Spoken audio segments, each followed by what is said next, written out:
Good morning, students. Welcome back once again to our online learning of class 10th history. We are learning the making of the global world. In previous videos, we have seen about the conquest, disease, and trade. In this video, we are going to learn about the 19th century. We are going to learn about the 19th century.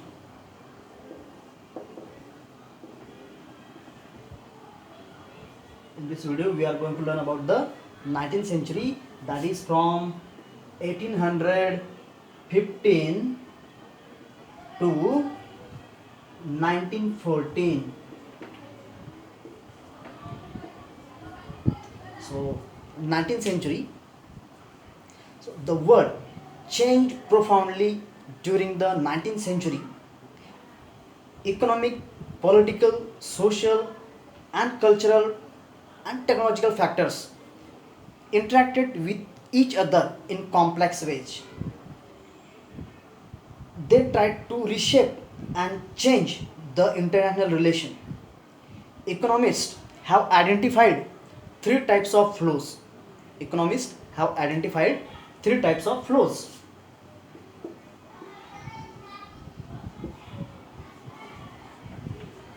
Types of flows that I will explain you through this flowchart. First, that is the flow of trade. Flow of trade. Next, flow of capital, and flow migration of labor. Flow of labor.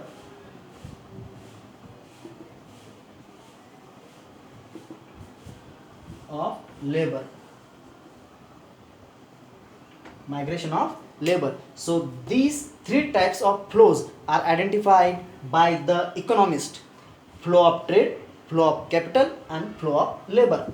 Flow of trade, here it includes the goods such as wheat and cotton. And flow of capital, this capital flowed this capital flowed from one country to another country. It spread all over the world. People began to invest in long term and short term investment. And in the third type of flow, that is the flow of labor, in this people migrated, as I already told you, people migrated in search of job, work, and to try their luck. So economists have identified these three types of flows during the 19th century. Again, these types of flows changed, reshaped the world drastically. These are the interconnections, or these are so interwoven, they are complex. Next point that we will learn, the word economy takes shapes. The word economy, the word economy takes shape. The word economy takes shape means during the 19th century the word economy changed or took new shape. How? Let us see. For example, to start, a good place to start with is the pattern of food production and consumption in industrial Europe. Means the pattern of food production, the pattern of consumption changed in the Europe. Traditionally, countries liked to be self-sufficient in the consumption. They did not believe, or they did not rely on import. So they believed to be self-sufficient. They were not in favor to import the goods. But for Britain, self-sufficiency was a type of backwardness. For them, it was a type of low living standard. For Britain, self-sufficiency meant low living standard.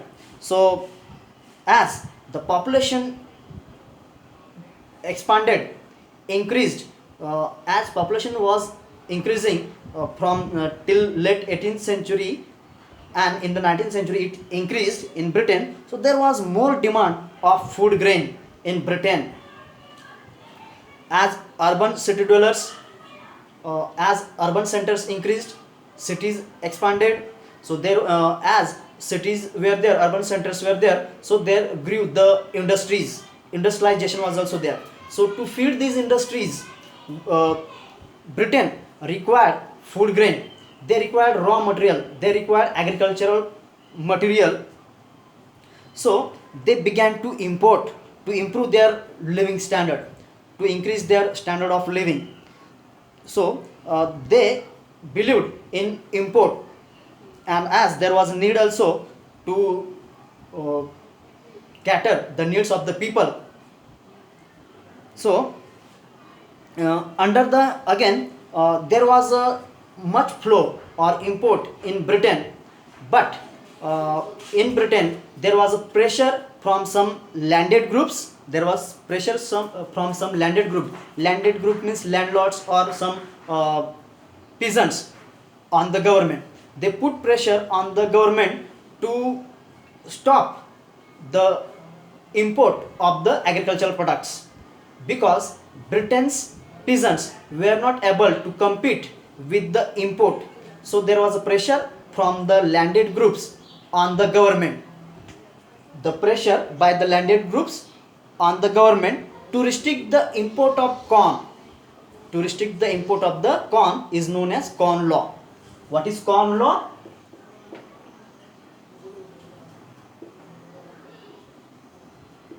Corn Law. Corn Law, I repeat, landed groups put pressure on the British government to restrict the import of the corn. That is known as Corn Law.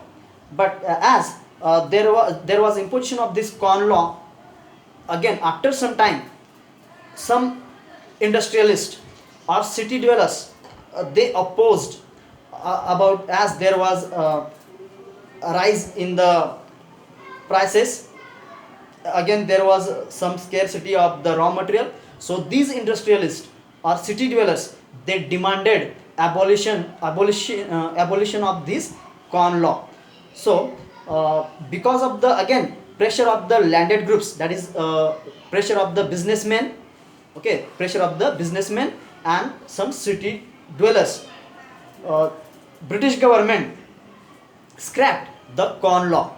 British government scrapped the Corn Law, means they took back the decision of restricting the import of the Corn Law. So again in Britain there was free flow of the import.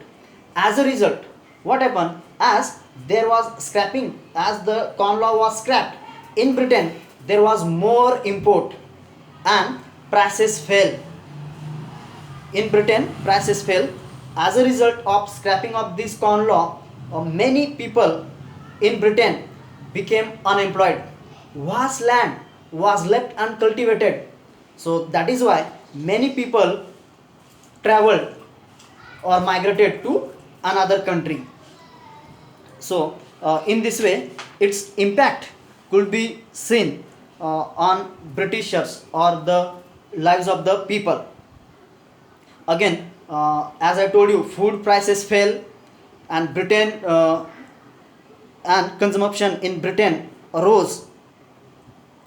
From the mid 19th century, as the prices has fell and the consumption has rose and population was increasing, so from the mid 19th century, faster industrial growth in Britain also led to higher incomes.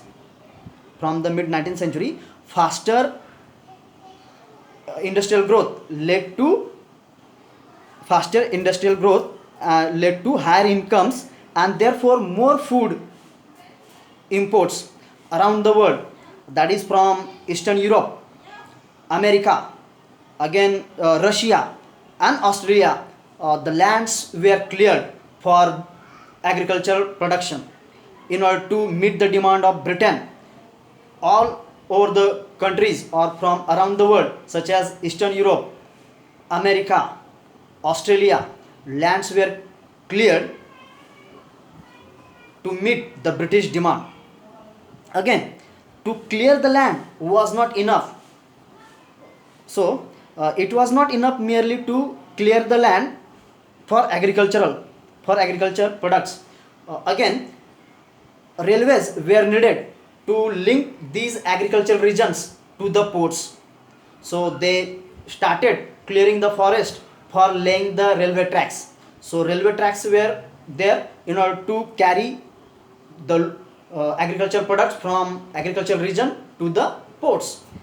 And ports were also developed. Those ports who were there, these ports were expanded, and there were new ports were also built. So in this way, there was change. Again, agriculture was practiced. To practice the agriculture, people need to settle at one place. So it required settlement. It required money to make their houses or to build their houses. So the capital flowed from Britain. So Britain now provided money or capital in order to establish the settlements. So we can see that again, wherever there were demand of the labors were supplied.